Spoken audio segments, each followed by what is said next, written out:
Hey everyone, and welcome to episode 3 of Parallel Magic, the science fiction and fantasy book show.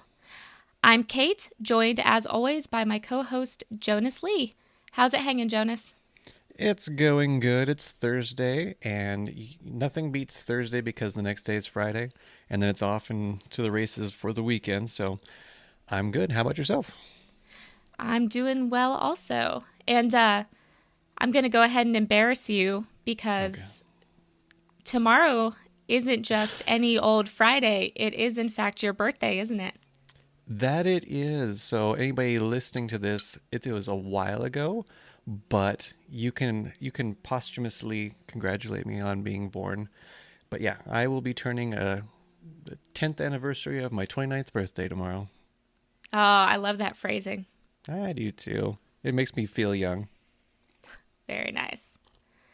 All right, so today we have read and we'll be discussing A Wrinkle in Time by Madeleine L'Engle. And we're not entirely sure if that's how you pronounce the name. So, in our grand tradition we've established, we're just going to go ahead and butcher names and feel bad about it. Yeah, I'm not gonna feel too bad though. I mean, it reads how you want it to read, I think, in this case. And I don't know her personally, so I'm not gonna feel too bad. So, what are you drinking this episode? I am. It's gonna sound like a kid, but I'm gonna tell you how I spiced it up because in the book, there the very first portion of it, they're drinking hot chocolate, and I am doing the exact same thing. Only I spiced mine up with some peppermint schnapps, just because I'm a goddamn adult. Oh, look at you go. I know I am drinking out of a Jabba the Hutt mug, though, if you can't tell. Oh, very nice. I know that makes me more of a kid, I guess, but whatever. Well, I am a full on kid and representing the sober crowd because I just have plain old hot chocolate. Sober crowd. Yes. Good So job. if you guys were feeling left out because we've been drinking alcohol this whole time, don't worry, I got your back. There you go. You gotta give props to the people who can't yet drink alcohol. Well, or the people who choose not to. True, there might be that sober driver that's listening to this podcast going, "Damn it!" But I Sadly. doubt it. but yeah, not every time are we gonna drink alcohol. I'm sure there'll be times where we just want to drink water because every now and then we do this early in the day, and we don't really want to start drinking at 10 a.m. as much as we sometimes want to.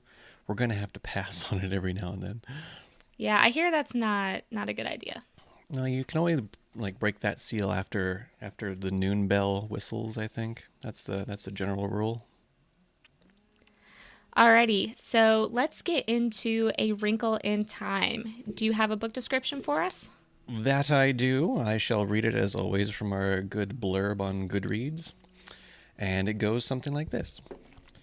It was a dark and stormy night. Meg Murray, her small brother, Charles Wallace, and her mother had come down to the kitchen for a midnight snack when they were upset by the arrival of a most disturbing stranger. Wild nights are my glory, the unearthly stranger told them. I just got caught in a downdraft and blown off course. Let me be on my way. Speaking of way, by the way, there is such a thing as a tesseract. Meg's father had been experimenting with this fifth dimension time travel when he mysteriously disappeared. Now the time has come for Meg, her friend Calvin, and Charles Wallace to rescue him. But can they outwit the forces of evil they will encounter on their heart-stopping journey through space? I was going to do a voice for the little inset, but I would have really butchered that, and I don't want any theater majors really hammering down on me. Fair enough. We're not doing audiobooks here, so you can just Mm, be you. I can be me. I'm not going to break out that voice yet. So, what was your thoughts on this was actually your first time reading it. And most people kind of gasp at that because I think most kids are either forced to read it in school or have chosen to read it in that high school to middle school range. So, what were your initial impressions? Yes, so though I have not been living under a rock, I did miss out on A Wrinkle in Time growing up, and I am a little bit younger than Jonas. I'm about to be 26 here or, the 6th anniversary of my 20th birthday. Yeah. So, it's not totally unforgivable, I think, but I have made it through a quarter of my life or more without it. But yeah, so A Wrinkle in Time. I thought it was a very enjoyable, charming little book. It's only about 200 pages, so it's pretty quick and easy to read, which is always nice because sometimes you just get into this dense, heavy sci-fi and you just need, something light and refreshing to come afterwards. Yeah, So, like a palate cleanser. yeah. So I have kind of mixed feelings on it, and I tried to approach it with the mindset of, okay, if I were reading this, as a kid, what would I think? And I think childhood Kate would have really loved it. She would have been completely taken in by all these witty characters and these fantastic alien creatures and these other worlds, and I think it really would have been one of my favorite books, and I could see how it would have had a big impact on me growing up. I definitely get why people love it so much and why it inspires people to write and read more in the sci-fi fantasy genres. That being said, coming to it as an adult, I don't know. I mean, it was a good book. It was enjoyable. I liked it.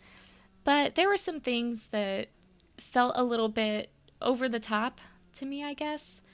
So Charles Wallace is this 5-year-old boy, and he's, smarter than me as a 26-year-old. Right. He's capable of making his own hot chocolate on the stove, and I don't That have says kids. something. Yeah, I don't have kids, but I worked at a daycare for a couple years, and none of my 5-year-olds could have handled hot chocolate in the microwave with an instruction packet, let alone like from scratch on the stove. Right. So, and they do say in the book like, oh, Charles Wallace is special, but they never really explain that. I mean, they might in future books because I know it is a series, but it's not explained. So that I had a problem with a little bit. And like all the other characters, they're all kind of hipsters before hipsters were a thing. Sure. They're all really witty and eccentric. And Meg, I thought, was really immature, I guess. Because it says at one point that, like, when she went to high school, she cut her hair off. So I'm assuming she's about 14, 15, and she is whiny, and I don't know, she just doesn't really seem to do as much as Charles Wallace, but yet she's the protagonist, and so I was kind of disappointed. I think she kind of redeems herself later on in the book. But yeah, I couldn't really connect with her for whatever reason. I probably connected the most with the mom, which made me feel really old because That's gonna she's make you like, feel good. yeah, right. Because she's like, she's taking care of these kids by herself while her Mm. husband's missing, and she's very smart. And I like the way she treats the kids like adults, and I Yeah. think that's a very appropriate, it's a cool thing to do Yeah, as a not parent. baby your kids, but treat them somewhat like equals, but have that authoritative, you know, mom just said, so go do it. Yeah, exactly. So anyway, I will save more of my rambling for the spoilers. Um, Okay. so what did you think? Because you've read this before, right? I've this was my third time. I should say starting to read it because I got about halfway through. I know it's a really short book, but I think I rested on the idea that I'll remember everything. It's fine. And I've actually read this in my teens. I read it in my 20s, and now I've somewhat read it in my 30s.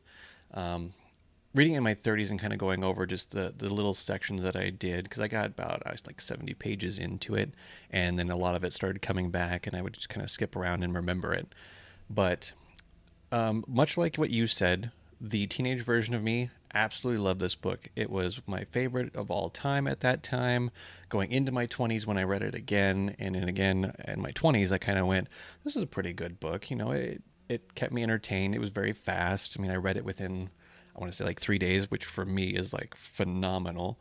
And then I read the parts that I did and kind of analyzed it the way I do now.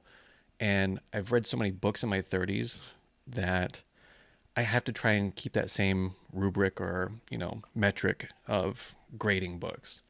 So for that, there are parts to it that I don't love as much anymore. Like teenage me, 5 stars, full on as much as I can. And now this part of me, there's nothing wrong with the writing of it, in my opinion. I mean, beautifully written, great Absolutely. verbiage. I mean, and I attest that to a lot of old school authors. I mean, this was written. I mean, you got to keep in context. This was written in 1962 is when it was published first, and really hasn't changed since. So, don't read it and think like people aren't like that these days. Well, of course not. This was 50 something years ago. So if there's certain things like that, you can still enjoy it, but you can also see how a lot of literature from back then is reflected in literature today, and that's what I enjoyed, because there's a lot of religious undertones in the book, and I more or less just kind of swept it under the rug of being made in the 60s and just said, I'm sure that was a thing, and it's a kid's book, so they have to try and get some morals in there and whatnot. And it sticks to a very good black and white good versus evil story. There's not a lot of gray area. You're not going to be super surprised by this twist and turn of events that you never saw coming. It's good, evil, head to head. Who's going to make it? So with that being said, it was very entertaining. It's very much geared toward middle school, early high school, I think. Those are the people who are going to love this book more than anything. And with that being said, when you get into that older crowd, a little bit more sophisticated palate, you kind of give that squinty scientific eye a little bit of a look. But when I get into the spoiler part of it, I will go into a little bit more of what I pulled from it and what I kind of looked a little bit online to see what other people might have said about it through reviews and whatnot, and that kind of sparked some interest for me. So I'll get into that part. But as far as writing story, the story for me, it was good. It just kind of like conveniently leaped into one situation to the next, which is really great for Yeah. kids who have the attention span to not want to follow that all the way through. It's like, oh, I'm in trouble. Now I'm out of trouble. Now I'm going to go back in and get my friend out of trouble type of scenario. So there's a lot of things like that when you psychoanalyze it, you kind of go, that's kind of crap, but whatever. It's for kids. It's for fun, and I'm a big kid, so I'm having fun with it. But yeah, overall, I still consider it a very good book, and I think it's going to be considered a classic if it's not already at some point. I think it broke a lot of imagination barriers for people that might have been out there getting ready to become authors. But yeah, that is my 2 cents as best as a review can go without spoiling anything. Perfect. So, what shot rating would you give the book as an adult? Because Uh, obviously, Teenage Jonas would have been 10 out of 10. yep, Teenage Jonas would have given 10 hot cocoa shots out of 10.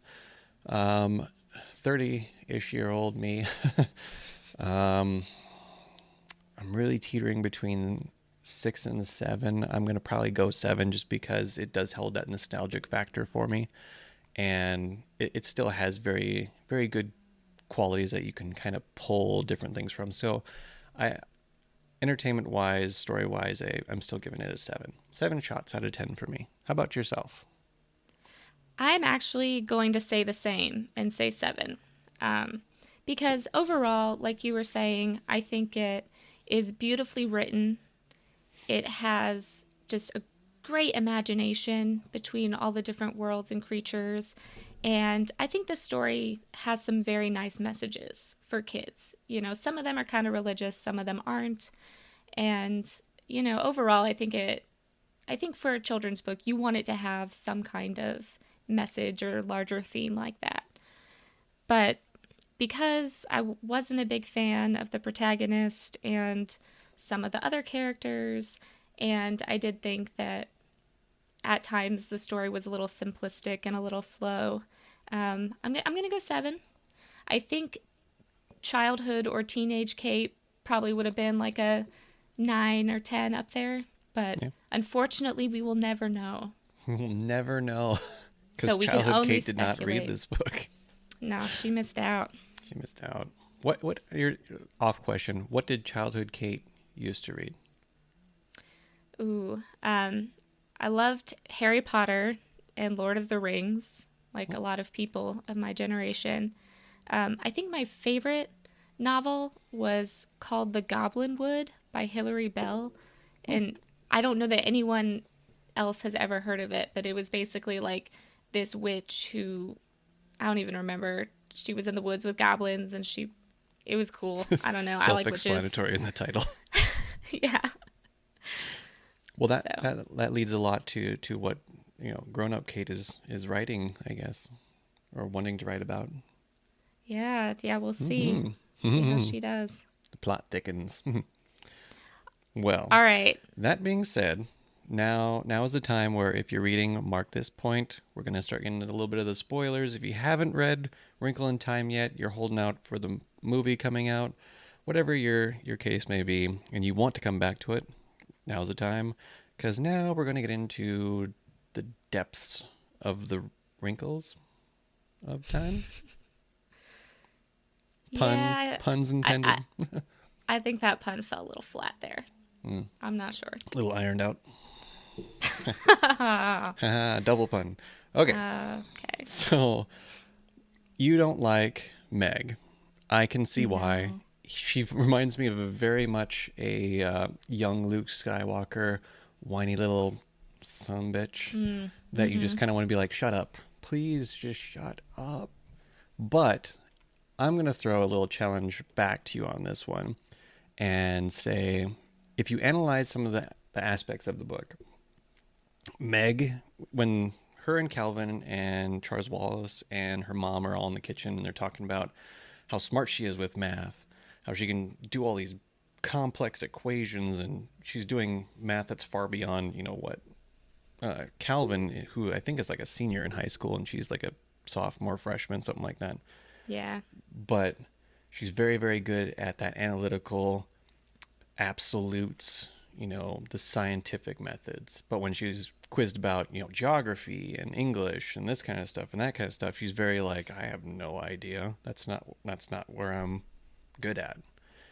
So, with that being said, this book kind of develops her own rationalization of the world, because if you see that black and white between good versus evil, that planet, I don't even want to say the name of what that planet was.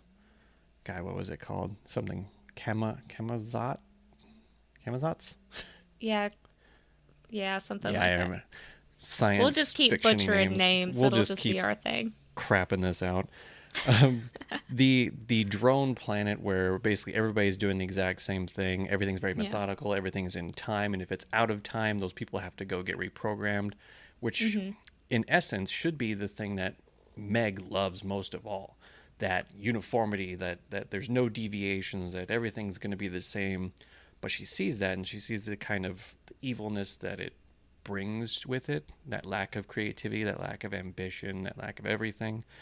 So with that, that's where I kind of go, that's why they did that character kind of so whiny and crappy, and to make you not like her, because you don't want to like how she's thinking, because by the end of the book, she starts to conform to ultimately what her secret power is, which is just loving her brother, and that power of love, and how love is not perfect, and it's not black and white. It's so many different variants and shades. So I think that's why they did it.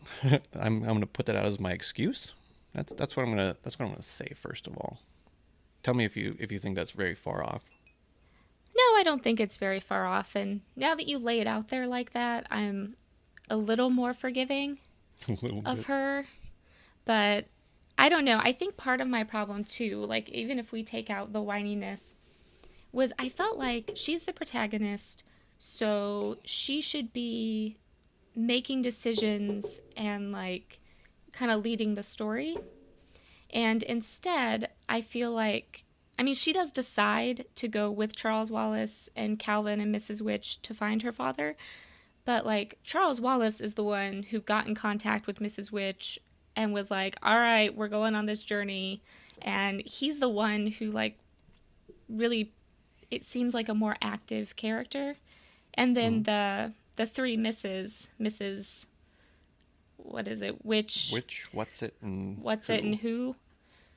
Yeah, they kind of pull the three kids through the story and, like, push them along. Like, okay, we're going to go this planet now, and now we're going to go here.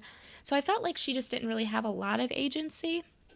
I mean, obviously, at the end, she Yeah. is the one who goes in and saves Charles Wallace, and it is her love that defeats the evil. But I don't know. I just felt like I wanted to see more action from her and, like, more agency from her. Yeah, I think it. Touching on that part, I mean, I can see she was supposed to be the protagonist, the main character, but really she's more of this secondary character that gets pulled along until her role finally comes up at the end. So I didn't Yeah. really make her into what we're getting used to, which is very strong female characters that have all this complexity that we just kind of unearth. This one, you kind Mm-hmm. of just see all of her complexities and watch it just roll down the hill like a snowball until you go, is she ever going to be somebody I care about? And then at the Yeah. end, you kind of do. But yeah, they don't really give her. I mean, they don't really give anybody too much clarity or direction. The ones that you think are, they just kind of shuffle off to the side. Because I always kept thinking when I read it, every single time that Calvin was going to become the leader of the story, Yeah. because he's this jock. He's super smart. He's super nice. He's kind of bringing everybody together, and then he's just kind of like along for the ride.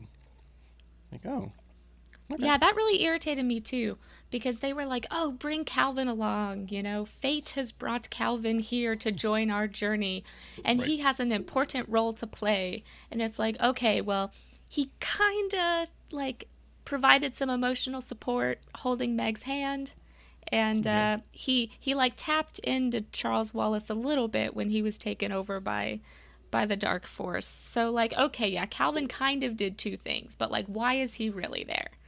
I right. mean, I liked him, but yeah, I just felt like they set it up like he was going to be important, and then he just hung out.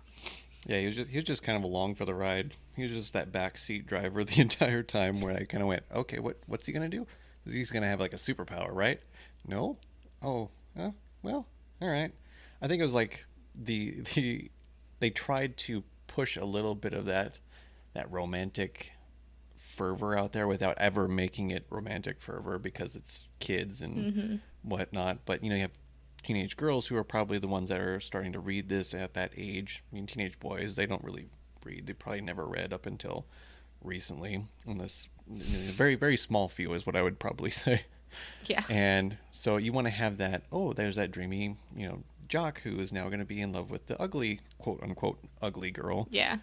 The And nerdy girl. right. So, I mean, you kind of have that going for you, and it's kind of geared then towards nerdy book girls at that stage. And I'm not sure if she wrote it again today, if it would be in that same voice, if she'd be stronger or not. I know in the later books, because I did read the second one and most of the third one, that she becomes a little bit more of a strong character. But in this one, Oh, she's that's just cool. more of a yeah. In this one, she's just more of a like get your shit together. Come on, the 5-year old is outdoing you on almost everything. Pull Right? your I mean, the weight. 5-year-old outdid, like, everybody, though. He outdid dad, he outdid mom. Like, he just Yeah, he's just is like that OP. prodigy. Yeah, Yeah. like God, you're annoying. But it's funny when I looked at it in that same aspect too, of the school system and all the kids. They just thought that Meg and Charles Wallace were dumb because for them it was easier to play like they're dumb than to be actually smart Mm-hmm. and show them exactly how good they are at. I mean, for Meg it would have been mainly just like math and science, but Charles Wallace just seems to have this knack for absorbing everything, and he Mm-hmm. plays like he's dumb. So I think that he can fit in, or I guess I didn't really Yeah. get much of a reason for it, but I kind of understood it without it being spelled to me. Yeah, he kind of mentions that he does it to fit in and because he knows that sometimes when you're too smart, you intimidate people and people don't like you and pick on you just because of that. Yeah. But going back to your idea of, like, speculating about what the book would be like if it were written today. I think we'll probably see that kind of manifest in the movie, Mm-hmm. because I'm sure they will take liberties with the story and adapt it for a modern audience. But my guess would be that Meg would be a lot stronger because we are definitely in the age of the strong female character. Yeah. And I would also bet that the romance between Meg and Calvin would be a lot more prominent and probably feel a lot more forced, which I think is something we've noticed with both Scythe and Illuminae.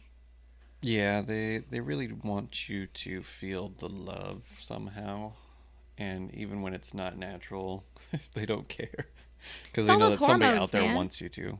Yeah, Yeah, and yeah, maybe it's no. just because of us and we're not in that hormonal stage of life, but yeah, when you see him just blatantly putting, you know, people together, you just kind of go, nah, it doesn't really fit, or I don't really care, but sure, why not? I see that, and I mean, what was that? Allegiant, Divergent. Sorry, Divergent movie. Mm, That kind yeah, of like, oh, that's the guy you're going to fall in love with. I haven't even read the book, but I'm watching the movie, and that's the guy because that's how it goes. yeah. Like I don't need that all the time. But yeah, it'll be interesting to see what the movie unearths as far as updating it 50 years later. Although, if you just look at posters, you think it's only about Mrs. Which, Mrs. What's It, and Mrs. Who. So Oh, yeah. Well, I mean, the actresses yeah, you gotta are really promote so it that big. way, but still, you kind of go, they barely have a role in the grand scheme of it, but whatever. Well, and I mean, they do kind of orchestrate everything, but half the time they're not even visible Right. because they can't, manifest physically on whatever plane. So, Yeah, those 5 dimensions of time travel, that really screwed with me as a kid, but I think that's also what kind of intrigued me with time travel as a kid. Just because I'm like, oh yeah, 1 dimension's just flat, 2 dimensions like a box. Okay, yeah. And that fifth dimension, though, that part I never got in that book. Like, we're just gonna tesseract. Like, how are you doing this? I don't get it. Like, is it well, like a pull, like the force? I don't know.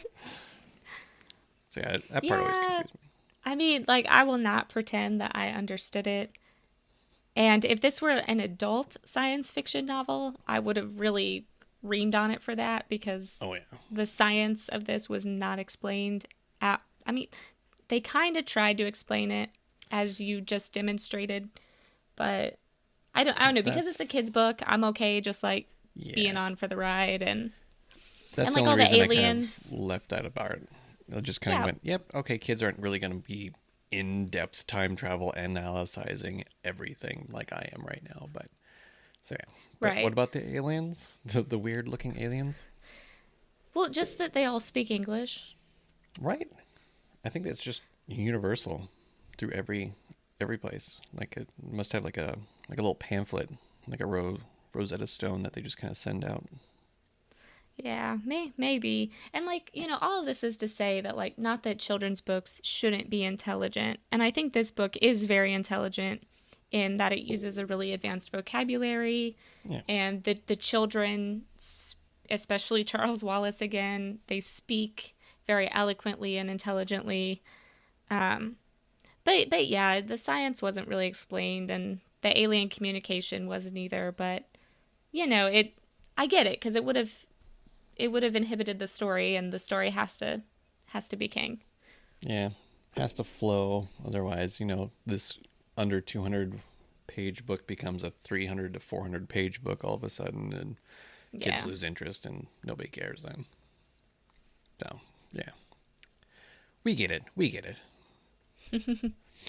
Well, I'm trying to think if there's other parts to that made me really ponder. I mean, beyond the correlation between, I guess, I don't know, you really don't even want to say science and religion because they were talking in there about all these other people that were fighting the darkness from our planet, and in amongst them was like Jesus and Da Vinci and Gandhi and Yeah. It like did get Einstein was another around. one.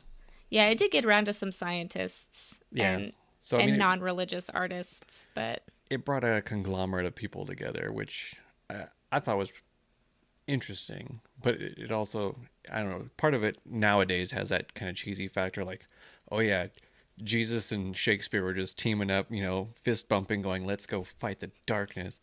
That part kind of made me giggle inside, but Well, other than I that, don't think they were arguing that like any of these people were actively fighting the darkness or like even aware of what it was. But yeah, it is a funny image that like all of our art and science like is they're all combating there.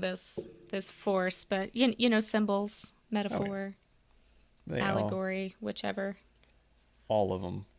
But yeah, they did put in a lot of Christian text and not really incorporating any other religion, I think. And that was that Mrs. God, was it Mrs. Who that always quoted things? Yes, I That think so. part I remember seeing in a discussion and made more sense that way, because that lady always pissed me off. I was just like, God, you always have to quote something and I have to analyze that quote and figure out what you're talking about. But somebody was mentioning in a forum or a chat or something, and that I came across that said, um, since there was different forms of communication that Meg doesn't really understand, such as like the mathematics and the black and white and all the science, but that she has to open her mind up to, that communication that goes beyond words. And I think Aunt Beast mentioned something about that too at one point, that she has no Hmm. words for this kind of thing. Yeah, well, the Aunt Beast and her people, they're blind, Yeah, they have and no eyes. yeah, so it's like, trying to describe the concept of sight to someone who can't see is just impossible. It's like in The Giver, if Hmm. anyone listening has read that, where the protagonist starts to see color for the first time, and you like realize, oh my god, their world's basically grayscale, and yeah, you couldn't describe color without Yeah. having seen it. Yeah, and I remember somebody that I had a conversation with asking, like, what if there was another color that you just don't know about? Like, how would you describe that? I go, I have no idea. Like, you mean you can't mix one of these primary colors together? Like, what if there's a new primary color? Like, that makes no sense to me. So, seeing that kind of, like, how do you translate that into more emotion, more something that you can't put words to, that you can't put uh, physical description to? So, I mean, in that sense, I think this book really does step outside for kids and makes them challenge what their conceptions are for everything between language and words and sight and emotions and all of that. Just to ask yourself, like, what would I do if I had to, describe something to a blind person? What would I have to do if I had to Hmm. imagine something in one of these five dimensions where I can't even grasp what the difference is? Like, everybody can kind of grasp between one and three, but I think when you get into that fourth and fifth dimension, you kind of go, I don't know. So you kind of just kind Yeah. of absorb that, understand it, and see if you can ever put your words to it. Which I think, as the author's trying to do in her own book, it's kind of funny in that same respect. Like, the author's trying to tell you you can't put everything into words. Well, you're the author. But You're yeah, supposed to be able to put things into words. That's your yes, but job. all she has is words. Yeah, no, I think those are some very important themes. And, I like the idea of art as light and resistance, which we kind of touched on. I liked there was a really strong theme of individuality and self acceptance and like learning to take your faults and use them to your advantage and make them strengths. So, yeah, I mean, just like without going into the whole thing again, I just felt like it had some really nice moral messages for kids, and there were still a lot of secular ones. So if you're worried about the religious overtones, I wouldn't worry about it too much. They're not that They're there, prominent. but they don't Yeah. dominate. They're more or less quotes, and they're not really scripture and message. Yeah. Yeah. Well, yeah. All right. Well, I think I have spoken my piece, and I have read A Wrinkle in Time now, so I will no longer live in that shame. Yeah, check that off the list. One less thing you have to be embarrassed about. Because I'm sure everybody out Yes. there is going, have you read A Wrinkle in Time? No? I Well, can't talk to you anymore. you'd be surprised with the movie coming out. Yeah, But well, as soon as that movie hits, you know that people are just going to be like flocking to buy copies to see if it's better and all that stuff. That's what movies are great for, just to reflush those sales. Those are great. Can't wait till I get a yes, movie someday. one day.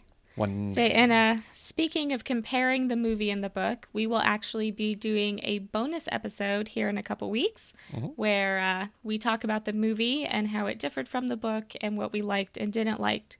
So stay tuned for that. Yeah, we're gonna see what Oprah can do for this movie. Oprah and Disney together. I mean, that's got to be like some sort of cataclysmic thing about ready to happen, right? It's a pretty powerful combination. I think so. Well, other than that, up next, the next book that we'll be going over is also going to become a movie. It is Ready Player One by Ernest Cline. I am looking forward to this one. Have you read this one yet? I have not.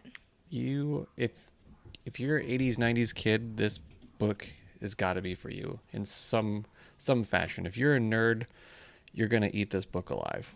So, I'm going to be reserved in telling you any more than that, but Okay, good. that is where I'm at.